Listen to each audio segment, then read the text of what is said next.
चलिए विंध्याचल चलते हैं।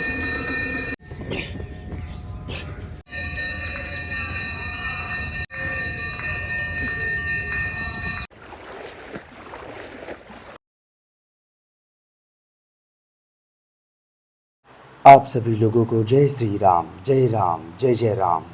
इस मंत्र का उच्चारण करके करते हैं धरती माता जी का चरण स्पर्श। माता जी के चरण स्पर्श करके अधिक से अधिक जल ग्रहण करते हैं। जल ग्रहण करके नित्य आदि कर्म से निवृत्त होकर स्नान के लिए, भक्ति के लिए गंगा मैया जी के तट की ओर निकल जाते हैं।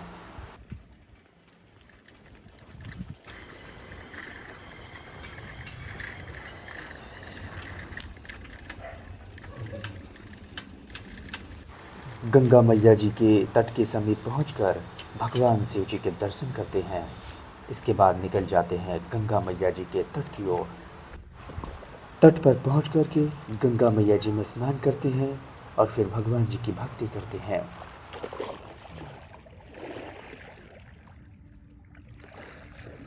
ओम गंगे च यमुने चैव गोदावरी सरस्वती नर्मदे सिंधु कावेरी जलेस्मिन् सन्निधिं जय।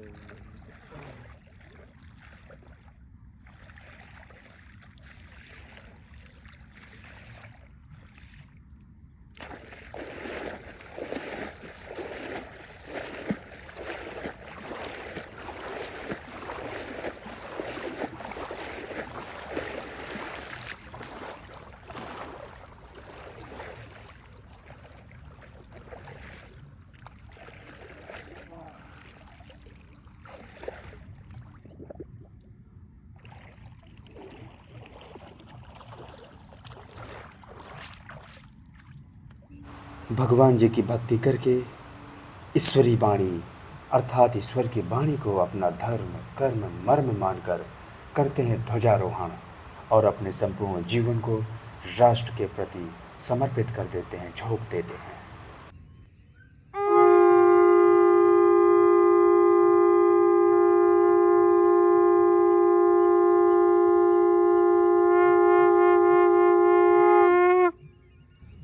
ध्वजारोहण करके हम लोग करते हैं प्राणायाम। हर दिन की तरह जो भी प्राणायाम करते हैं सभी प्राणायाम करते हुए आगे बढ़ते हैं।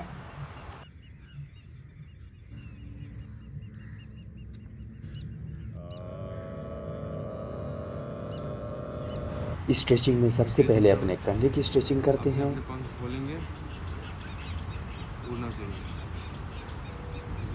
इसके बाद अपने कमर की स्ट्रेचिंग करते हैं। इसके बाद लगाते हैं चक्रासन। चक्रासन लगाते हैं मयूरासन। एल्बो लीवर के साथ स्ट्रेचिंग पूरी करके बढ़ जाते हैं व्यायाम की ओर। तो आइए शुरू करते हैं साधारण सपाट से। साधारण सपाट की स्थिति में आते हैं। शुरू।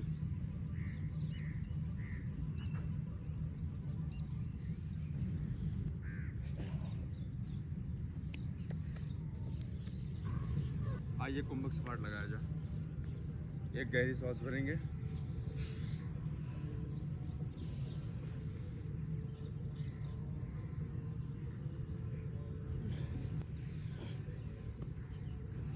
आज ये स्कैपुला पुशअप लगाया जाए। सही को आगे खींचेंगे। आइए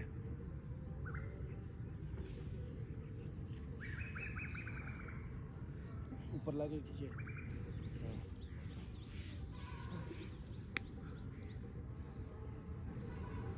आइए हिंदू सपाट लगाते हैं। लगाएं। चलिए शुरू।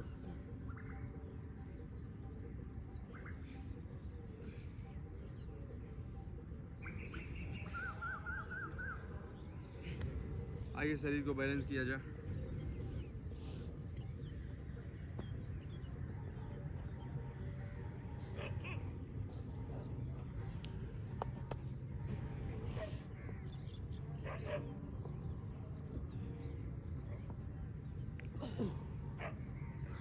ऐसे आगे। पैर के व्यायाम में सबसे पहले हम दोनों पैर को ऐसे जोड़ेंगे, ठीक है। अब उसके बाद बैठेंगे, पूरा नहीं बैठेंगे ऐसे। आइए शुरू करिए। लगाइए 50।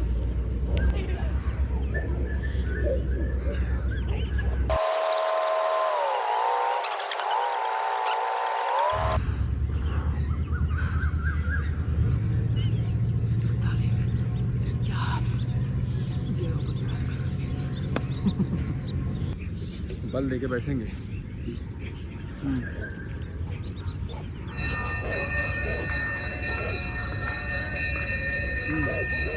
अब दंड बैठक लगाएंगे एक पैर से, पैर को ऐसे आगे रखेंगे, इसको टाइट करेंगे, बैठेंगे ऐसे।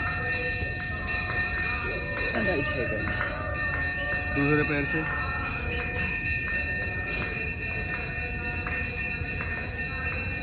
फिर दूसरे पैर से। अब करेंगे कोर के लिए व्यायाम। कोर में सबसे पहले करेंगे माउंटेन क्लाइंब। कैसे करना है, आप कैसे रखेंगे कंधे बराबर, ऐसे करके ऐसे।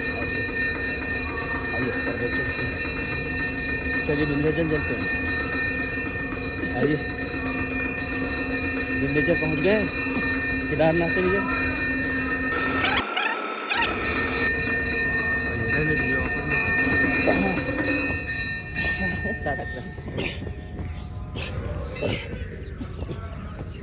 ये जो पैर होना चाहिए आपके छाती बस होना चाहिए। ऐसे उठा लेते हैं इसको, ऐसे करिए।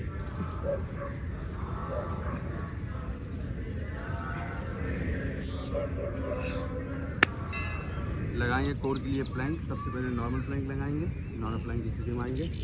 आ जाइए, शरीर पूरा टाइट करेंगे, इस कैपुला को उठा रहने देंगे, सामने देखेंगे।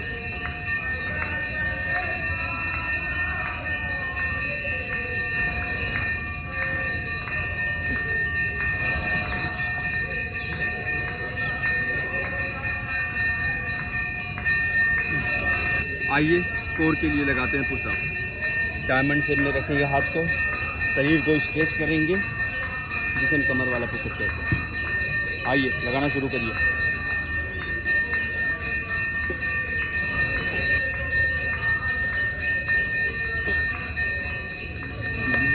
आइए कोर वाला दूसरा से पार्ट एक हाथ से लगाएंगे। चलिए नाक को स्पर्श करेंगे, दूसरे हाथ से।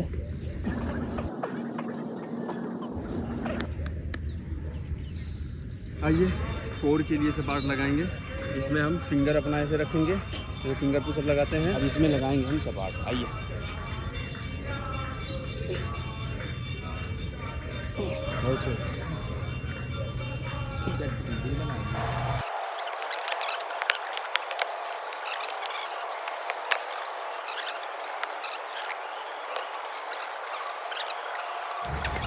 तो आइए दंड लगाते हैं।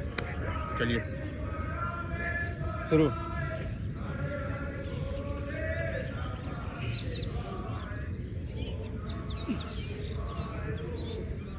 6 7 8 9 10।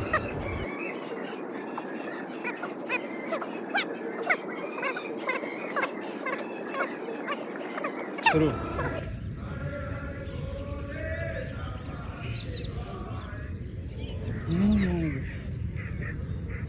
7 4 5।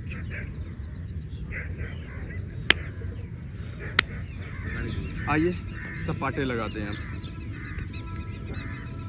चलिए शुरू।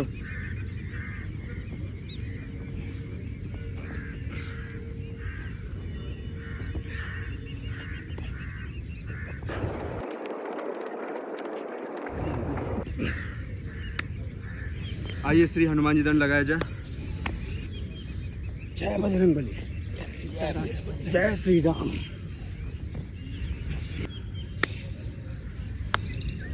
एक में डकवाक करेंगे, एक में करेल वाक, समझना ना। इसमें डकवाक चलेंगे और इसमें करेल वाक। ये जरूर है ना।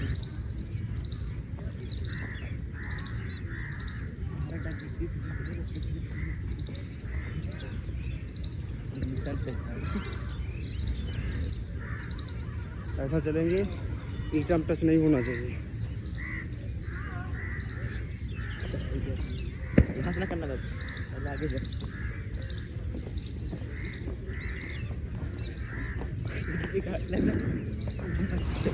तो आज का व्यायाम यहीं पर समाप्त होता है। श्रीमद् भगवद गीता द्वितीय अध्याय श्लोक संख्या 66 एवं 67। श्लोक नास्ति बुद्धिर्युक्तस्य न चायुक्तस्य भावना न चायभावतः शांतिर्शांतयस्य कुतः सुखम। अर्थ, जो कृष्ण भावनामृत में परमेश्वर से संबंधित नहीं है उसकी ना तो बुद्धि दिव्य होती है और ना ही मन स्थिर होता है, जिसके बिना शांति की कोई संभावना नहीं है। शांति के बिना सुख हो ही नहीं सकता। इंद्रियाणाम ही चरिताम यन्मनो अनुविधीयते तदस्य हरति प्रज्ञाम वायुर्नाम इवाम्भसि। जिस प्रकार पानी में तैरती नाव को प्रचंड वायु दूर बहा ले जाती है, उसी प्रकार विचरणशील इंद्रियों में से कोई एक जिस पर मन निरंतर लगा रहता है, मनुष्य की बुद्धि को हर लेती है। धन्यवाद। तो आज हम जो है हनुमान जी की कथा के बारे में बात करेंगे। जब हनुमान जी लंका में जाते हैं तो माता सीता जी अशोक वृक्ष के नीचे बैठी हुई थी और हनुमान जी उसके ऊपर। और जब माता सीता जी को सभी राक्षसियाँ आके प्रताड़ित कर रही थी तो हनुमान जी के पास शक्ति रहते हुए भी वह सब सहन कर रहे थे। और रावण भी आता है, वह भी उन्हें प्रताड़ित करता है, जो सो मन में आए कहता था, और माता सीता जी रोती रहती थी। परंतु हनुमान जी सब दृश्य देख रहे थे, लेकिन माता सीता जी इतनी विचलित हो गई थी कि वो सोच रही थी कि कैसे उनके शरीर से प्राण निकल जाए, या फिर वो इतना सोचने लग गई थी। माता सीता जी बोली कि अब मैं अपने शरीर को अग्नि में प्रवेश कर जाऊंगी और मेरी शरीर जो अग्नि में जल जाएगी। तो हनुमान जी जो बड़े चिंतित हो गए कि मैं तो आया हूँ माता सीता जी का पता करने के लिए, और अगर माता सीता जी ही जीवित नहीं रहेंगी तो सारे जो भगवान राम जी के और सुग्रीव जी के जो प्रयोजन है सभी विफल हो जाएंगे।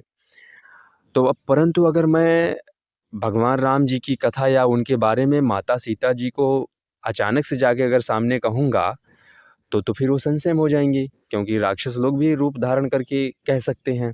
तो इसलिए वो चिल्लाने लग जाएंगी और सभी लोग मुझे जो है घेर लेंगे। तो मैं तो सबको मारने में सामर्थ हूँ, परंतु ऐसा हो सकता है जब युद्ध छिड़ जाएगी तो मैं समुद्र के उस पार नहीं जा सकता, और जब मैं नहीं जा सकता बंदी बन जाऊँगा। तो इतना मैं जानता हूँ कि सुग्रीव जी की सेना में कोई और ऐसा व्यक्ति नहीं है जो समुद्र को लांघ कर इस पार आ जाए। तो इसलिए मुझे यहाँ पर धैर्य से काम लेना चाहिए, और यहाँ पर अगर मैं धैर्य से काम नहीं लेता हूँ तो सारे जितने प्रयोजन है सभी असफल हो जाएंगे। इसलिए मुझे कोई ऐसी युक्ति लगानी पड़ेगी जो माता सीता जी भी विचलित ना हो, उनके तक बात पहुँच जाए, और फिर उसके बाद वो जब हमारे पर विश्वास कर लेंगे तब मैं उनके समक्ष जाऊँगा। तो फिर वो छुप छुप के अपनी कथा सुनाना शुरू किए भगवान राम जी की। फिर उसके बाद जो है माता सीता जी को जब विश्वास हो जाता है कि मतलब अब जो हो वो सामने जाने के बाद बहुत ज़्यादा विचलित नहीं होंगी या फिर चिल्लाएंगी नहीं, तब वो सामने जाते हैं। फिर उसके बाद जो है आगे का जो कथा है अगले दिन शुरू करेंगे। धन्यवाद। भारत माता की जय। भारत माता की जय। भारत माता की जय। वंदे मातरम। वंदे मातरम। वंदे मातरम।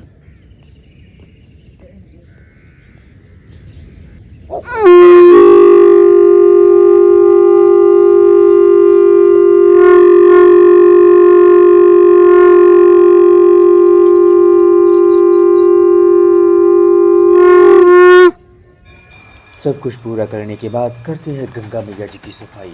तो चलिए आप लोग मेरे साथ मिलकर बोलिए, सियावर रामचंद्र की जय, हर हर महादेव, जय शिव शंभो, जय हिंद, वंदे मातरम, जय गंगा मैया।